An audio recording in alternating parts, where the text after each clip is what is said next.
Estamos en el último domingo del año litúrgico, en el que celebramos la solemnidad de Cristo, Rey del universo. Concluimos este año litúrgico contemplando a Cristo, a quien reconocemos con alegría como nuestro Rey y nuestro Señor. Él es el verdadero Rey del mundo, el que dirige el destino de todos y de cada uno de nosotros. Y aún siendo un año dedicado al evangelista Marcos, en esta ocasión leemos un pasaje tomado del relato de la pasión de nuestro Señor Jesucristo según San Juan. Leemos Juan capítulo 18, versículos 33 al 37. Nos situamos dentro del el extenso interrogatorio de Pilatos a Jesús durante el juicio. Este tiene un marco escenográfico interesante. Pilatos, nos dice Juan, entra y sale 7 veces en su palacio, hacia la parte interior llamada Litóstrotos, pero asomándose también hacia afuera, donde está la multitud que ha entregado a Jesús. En esta alternancia, habla en público con la gente afuera y en privado con Jesús que está dentro. Esto ya nos da una pista para nuestra celebración de Cristo Rey. Hacia adentro, en intimidad con Jesús, entendiéndolo; hacia afuera, compromiso con el pueblo. Si bien Pilatos no ha entendido ni al uno ni al otro, pero tenemos una clave interesante.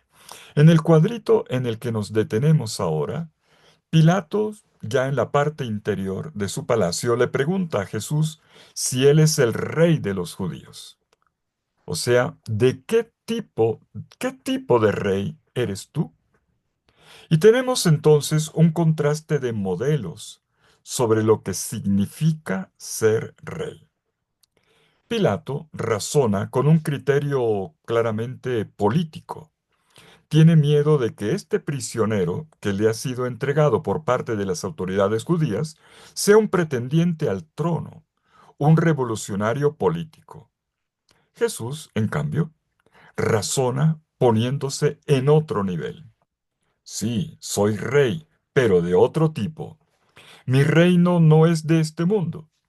No es del mismo tipo de reinado que tú conoces y representas, Pilato. Pero miremos el texto. La respuesta de Jesús es positiva, sí, pero con una restricción. Dice el versículo 37, tú lo dices, yo soy rey. Para esto he nacido y para esto he venido al mundo, para dar testimonio de la verdad. Todo el que es de la verdad, escucha mi voz.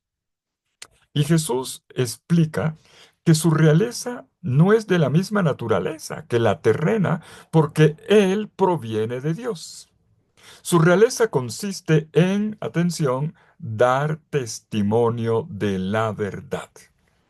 Una expresión que significa transmitir la revelación de Dios, comunicarle a la humanidad la misma vida de Dios. Jesús reina no porque quiera el poder temporal, el gobierno político de este mundo, sino porque da la vida. ¿Para qué sirve un rey si no es para el bien de su pueblo? El verdadero rey es el que hace vivir a su pueblo. Jesús es verdaderamente rey porque comunica la vida de Dios a su pueblo. Su modo de reinar es dar testimonio de la verdad. Es la frase clave del Evangelio de este domingo. Y Pilato no entiende este lenguaje. Le suena abstracto y pregunta, esa parte ya no está en en el Evangelio que se proclama, pero está en el texto bíblico. Entonces le pregunta a Jesús, ¿y qué es la verdad? Pero se retira inmediatamente sin esperar la respuesta. La verdad en el Evangelio de Juan es la revelación. Jesús es la verdad porque es el revelador del Padre y el dador del Espíritu por medio del cual recibimos la vida de Dios que se infunde en nuestros corazones, el Espíritu Santo. Pasemos a la primera lectura. Está tomada del libro de Daniel en el capítulo 7, versículos 13 y 14. Solo dos versículos. Pero ¿qué versículos? Como el domingo pasado, estamos leyendo en la primera lectura un pasaje del libro de Daniel, un escrito por sabios durante la persecución en la época de los Macabeos, 2 siglos antes de Cristo. Estamos ante un texto en parte apocalíptico y en parte sapiencial, en cuanto invitación a la resistencia y a la fidelidad y mantener la fidelidad a las tradiciones religiosas de Israel, resistiendo al extranjero que intentaba acabar con estas tradiciones. De la parte central del libro están tomados los dos versículos que leemos hoy. Daniel capítulo 7 versículos 13 y 14. Yo sugiero, en cuanto posible, que cada uno relea el capítulo 7 completo. Conoceremos mejor el valor de estos dos versículos. Los vamos a ponderar mejor. Tenemos aquí una de las imágenes apocalípticas más importantes. Se trata de una escena que Daniel, protagonista del libro, no su autor, dice que ha visto en sueños. Del mar Mediterráneo, en tempestad, en medio de sus olas tumultuosas, surgen bestias terribles, horripilantes, una peor que la otra. Son cuatro. Representan cuatro imperios, cuatro organizaciones políticas potentes y prepotentes que toman el control del mundo conocido. A continuación, el vidente contempla el cielo, y en medio de él un trono sobre el cual se sienta, atención, uno al que él llama Antiguo de Días. El Antiguo de Días. En arameo, que es la lengua de este libro, Atik Yomayá. Eh, las traducciones en español, y como lo escuchamos en la liturgia, se dice el anciano. No me parece una buena traducción el anciano, pero la tradición de las traducciones ya lo asumieron así. El antiguo de días, porque no se refiere a una persona vieja, sino a la eternidad de Dios. Un personaje que se interpreta aquí como el Padre Eterno. La visión avanza. Contemplando las visiones nocturnas, he aquí que ve venir en medio de las nubes del cielo a uno parecido como a un hijo de hombre. En hebreo, Barnasa. En arameo, Barnasa, hijo del hombre. Este Barnasa, hijo del hombre, viene junto al anciano, o mejor, el antiguo de días, y es presentado ante él. Y entonces nos dice Daniel en el versículo 14, a él se le dio dominio, honor y reino. Todos los pueblos, naciones y lenguas le sirvieron. Su dominio es un dominio eterno que no pasará. Su reino no será destruido. Este es el texto fundamental que presenta al Hijo del Hombre. Sabemos que Jesús muchas veces habló de sí mismo con este término significativo. Estamos habituados a escucharlo, pero es algo extraño. Jesús lo dice siempre en tercera persona.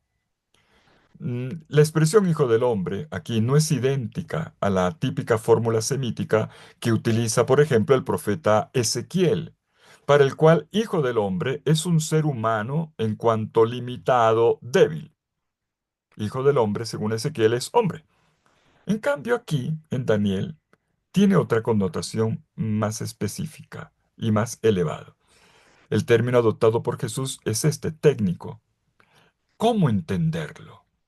Vamos a ver. Las cuatro bestias que ya mencionamos representan a cuatro imperios cósmicos, los babilonios, los medas, los persas y los griegos. Representan simbólicamente a todas las fuerzas políticas, a los prepotentes de este mundo. El último imperio, el que estaba dominando cuando se escribe el libro de Daniel, era el de los griegos, o mejor, el helenista. Y la gente decía, peor que esto no ha habido peor gobierno. Desde que el mundo existe no hemos tenido un gobierno más desastroso que este. Así decía la gente. El gobierno helenista, de influencia griega, dirigido por el rey Antíoco IV Epífanes, desde Antioquía del Orontes, en Siria, perseguía a los israelitas con tácticas disuasorias terribles.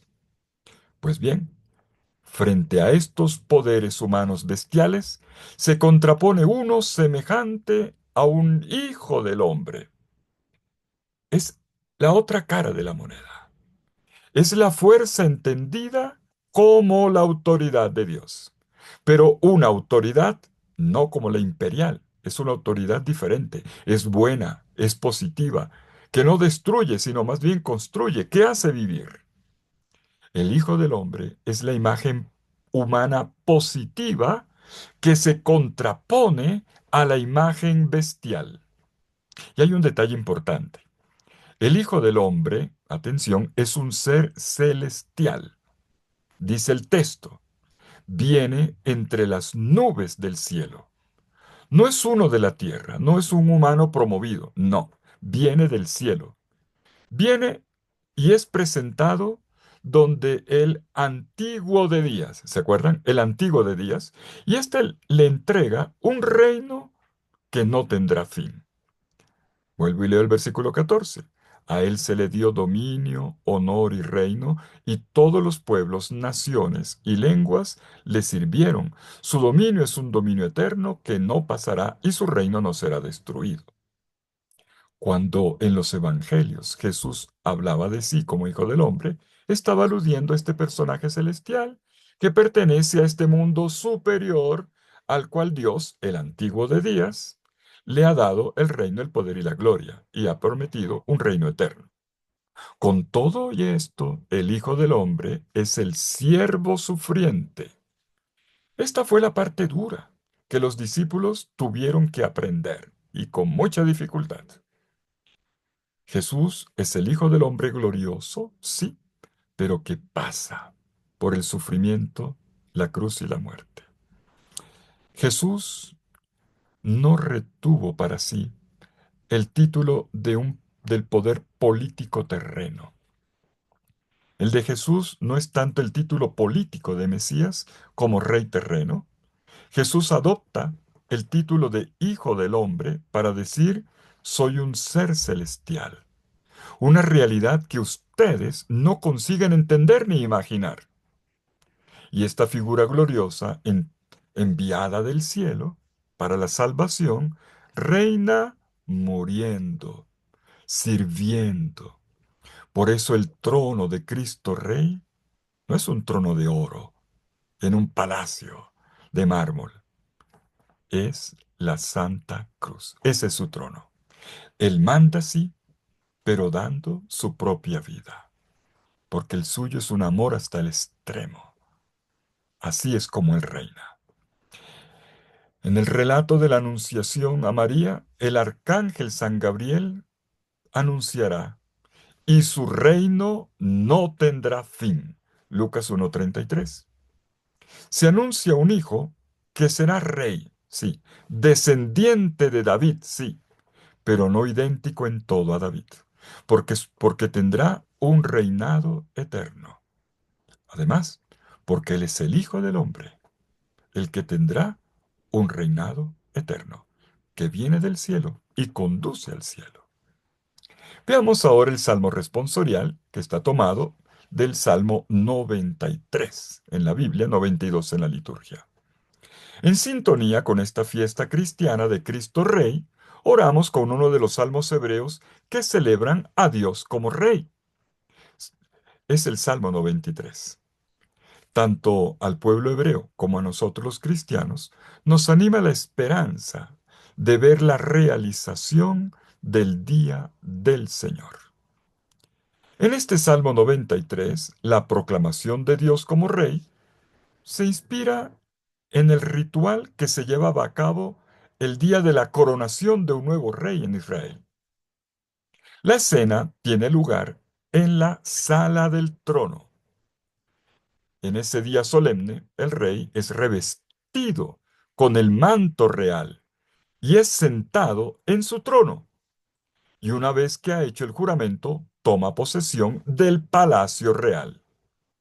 En ese momento se eleva una ovación inmensa por parte de los asistentes a la ceremonia. Se escucha el teruaj, teruaj, teruaj, que es el equivalente de un viva al rey. Una aclamación que tuvo su origen en el mundo de la guerra, cuando se elevaban en el campamento las aclamaciones por la victoria sobre los enemigos. El rey aclamado, en este caso, es Dios mismo. Él merece las teruah, las aclamaciones de su pueblo, porque es el vencedor sobre las fuerzas del mal, del caos que destruye la historia.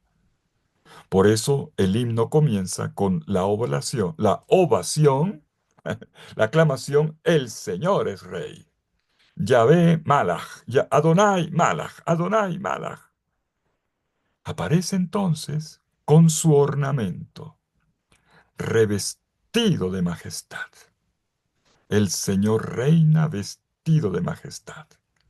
Y en este ornamento, en este vestuario majestuoso, solemne, observamos que su cintura está ceñida de poder. Este vestuario evoca literalmente el gesto del Creador, que se viste como un alfarero, con la ropa remargada y apretada, y que se dirige hacia su obra para modelar la arcilla. Pues bien, esta es la primera estrofa del Salmo, cuya primera línea repetimos responsorialmente: el Señor reina vestido de majestad. Ahora bien, el trono de este rey es el cosmos entero. A diferencia de los tronos de la tierra, que tanto sufrían por situaciones dramáticas de violencia, el de Dios es inquebrantable, inquebrantable. Es lo que decimos en la segunda estrofa. Así está firme el orbe y no vacila, tu trono está firme desde siempre y tú eres eterno. Está en los versículos 1 y 2 de este salmo. Llama la atención que el coro que aclama al rey proviene del orbe, del mundo entero, de la creación en su totalidad. Incluso las fuerzas negativas del indomable mar Mediterráneo, hacia el cual se asomaba Israel como por una ventana hacia el occidente, son sometidas todas estas fuerzas negativas al gobierno de Dios. Dios es más fuerte.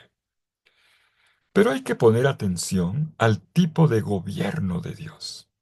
Esta fidelidad, veracidad y estabilidad de Dios en medio de su templo y manifestada allí, se proclama en la segunda estrofa como el reflejo de su santidad. Dice el versículo 5: tus mandatos son fieles y seguros, la santidad es el adorno de tu casa, Señor, por días sin término. Sí, la fidelidad de Dios se manifiesta en su santidad y nos la comunica a nosotros cuando vivimos sus mandamientos. Aquí tenemos una pequeña ironía. Esta santidad eterna de Dios se contrapone a la de los reyes conocidos en la historia de Israel, los cuales rara vez son santos. Aún así, la santidad sigue llenando la casa de Dios y desde allí irradia sobre todo Israel. Al cantar este salmo en el templo de Jerusalén y en un tiempo en el que ya no había rey, los orantes piensan también en el Mesías, en el ungido del Señor que vendrá, en cuyas manos se entrega un poder, como vimos en el texto de Daniel, pero sobre todo de quien se espera que sea fiel imagen de Dios. Finalmente, la segunda lectura. Está tomada del libro del Apocalipsis en el capítulo 1, versículos 5 y 8. Jesús es ese rey esperado, nos dice el libro del Apocalipsis. Apocalipsis, la revelación de Jesucristo, como lo indica el título, es también el libro de los mártires. Los mártires que han dado su vida por haber confesado su fe en el Rey, en el único verdadero Rey, no en el emperador echándole incienso. No, el verdadero Dios y Rey es Jesucristo. Y esto en contraposición con las pretensiones del emperador romano. Pues bien, leemos la introducción, un pedacito de la introducción del libro del Apocalipsis, introducción o saludo inaugural, los versículos 5 y 8. Aquí tenemos una preciosa presentación de la persona de Jesucristo en su condición de Rey potente y vencedor. Tres rasgos distinguen a Jesús. Está en tres títulos. Uno, testigo fiel, mártir, se dice en griego. Segundo, primogénito de entre los muertos, protótocos, se dice en griego.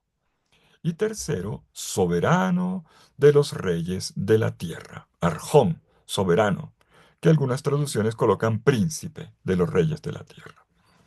En otras palabras, Jesús es el garante creíble y el primer muerto que ha resucitado en la historia del mundo, aquel que inaugura la nueva generación de los vivientes.